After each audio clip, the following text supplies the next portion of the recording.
Bon, il nous reste potentiellement une semaine à tenir avant le déconfinement. On ne sait pas trop encore comment ça va se passer concrètement, mais ce qu'on sait, c'est que les théâtres, les salles de concert et les cinémas devront rester fermés. Les répétitions, les tournages de films et les représentations sont donc toujours suspendus. Et donc les intermittents du spectacle n'ont toujours pas de contrat, les lieux accueillants n'ont toujours pas de billetterie et ne gagnent toujours pas d'argent pour faire marcher la grosse machine du spectacle vivant français. Le pire, c'est qu'on ne sait toujours pas quand est-ce que ça va reprendre. Et du coup, ça pose beaucoup de soucis.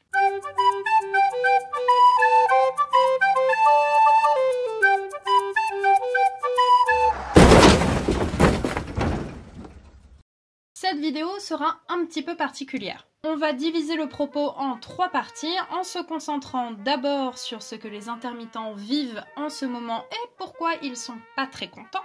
Ensuite, on verra ce qu'il se passe chez les théâtres et chez les lieux accueillants. Et enfin, on verra ce que nous, spectateurs et spectatrices, pouvons faire pour les aider. Côté intermittent, voilà ce qui se passe. Je vous conseille avant de regarder mon entretien avec une belette sur l'intermittence pour bien comprendre le système. C'est là. Ou là. Je sais jamais.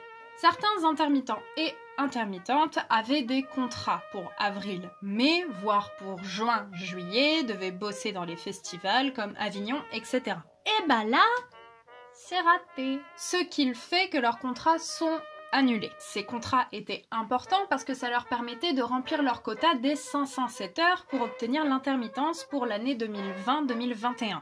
Je le rappelle, ces 507 heures sont déposées à Pôle emploi spectacle à la date d'anniversaire de l'ouverture des droits à l'intermittence. Et du coup, ils perçoivent en échange de cette preuve des 507 heures une indemnité chômage et puis on recommence chaque année, etc. Là, les 507 heures, il y en a qui l'ont dans l'os.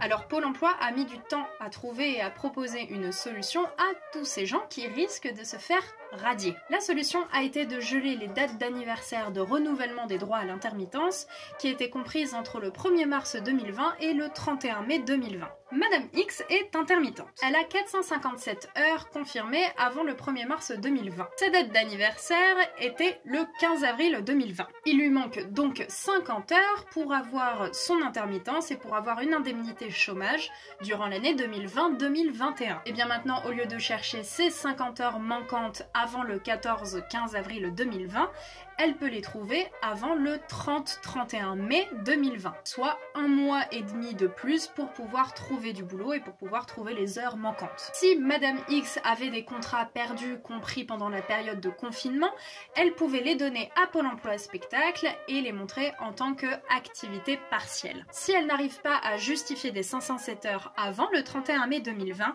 elle peut passer par la clause de rattrapage qui est active à partir de 338 heures. Et c'est tout. C'est tout ce qui est proposé par Pôle emploi pour le moment pour les intermittents du spectacle pour gérer cette période de confinement. Il y a bien sûr des structures et des associations qui peuvent aider financièrement ceux et celles qui respectent certaines conditions d'admissibilité. Pôle emploi n'en sait pas plus pour la suite. Et oui, parce que le souci, c'est qu'on ne sait pas ce qu'il va se passer après le 31 mai 2020. On parle d'une réouverture dans le meilleur des cas le 15 juillet. Mais du coup, entre le 31 mai et le 15 juillet, on fait quoi? Pas grand chose. Et du coup, beaucoup risquent la radiation. Le pire, c'est qu'il n'y a pas que Pôle emploi qui sait pas. Lui aussi, il sait pas.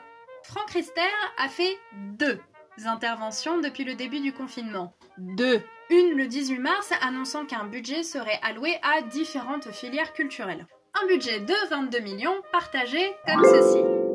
Et une le 17 avril annonçant le futur des festivals d'été comme Avignon par exemple. Concernant le budget, il est effectivement nécessaire, voire urgent, d'aider financièrement les structures accueillantes, particulièrement les structures du privé, mais aussi celles du public. Le principal problème pour les théâtres, par exemple, c'est le décalage de la programmation. Une programmation dans un théâtre, ça se fait extrêmement à l'avance. En effet, pour une réouverture par exemple en septembre, on prépare la programmation, voire on la finit en février. Donc par exemple, les spectacles qui étaient prévus pour avril et mai 2020, il n'y a plus de place pour les mettre dans la saison prochaine de 2020-2021. Et c'est donc un grand chamboulement pour les équipes des lieux accueillants, et c'est un chamboulement qui coûte beaucoup d'argent. Ainsi, la plupart des structures accueillantes sont insatisfaites du budget qu'a proposé le ministère de la Culture et de l'Information, car elles estiment qu'il faudrait vérifier auprès d'elles et sur chacune des structures, que ce soit du privé ou du public, quels sont leurs besoins financiers pour pallier au manque de trésorerie. Dans ces conditions, qu'est-ce que les intermittents et les lieux accueillants demandent et qu'est-ce qu'on peut faire pour les aider? Prospectons un peu. Normalement, le confinement sera effectif jusqu'au 11 mai. La réouverture des salles sera prévue normalement pour le 15 juillet. Cela signifie que tous les intermittents du spectacle, c'est-à-dire les artistes et les techniciens, ne pourront recommencer à travailler qu'à partir du 15 juillet minimum. Sachant qu'ils s'étaient arrêtés en mars, ça fait quand même une période d'arrêt de 4 mois et demi, voire plus pour certains. Associant à ça les difficultés dont j'ai parlé concernant le renouvellement de l'intermittence pour tout le monde, et on arrive à une catastrophe économique et sociale. Il n'y a pas d'ailleurs que les intermittents, il y a aussi toutes les personnes précaires qui travaillent au sein des théâtres, dont les libraires, les restaurateurs, les bars, les ouvreurs et les ouvreuses, les techniciens et techniciennes de surface. Les intermittents demandent donc que tous les droits de tous les artistes et de tous les techniciens intermittents du spectacle vivant soient prolongés sans exception et automatiquement d'une année après les mois où l'activité a été impossible.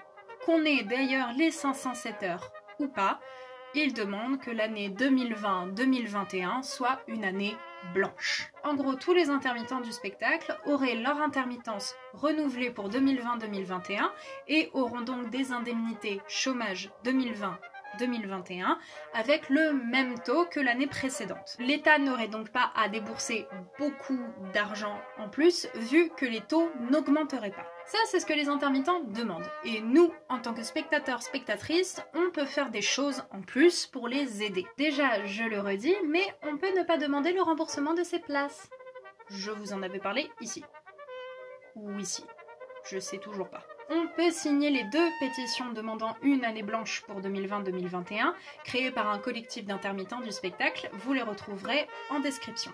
On peut aussi soutenir des créateurs et des artistes qui sont intermittents du spectacle et qui se sont réfugiés sur des plateformes comme YouTube ou Twitch. Ces derniers ont souvent des pages Tipeee ou Patreon qu'on peut soutenir financièrement. On peut aussi aller au théâtre quand ça réouvrira. Parce que déjà, je pense que ça nous fera grand bien et je pense surtout que eux auront besoin de nous. Sur ce, je vous fais des bisous numériques et je vous dis à la prochaine. Peut-être que je retrouverai mon matos.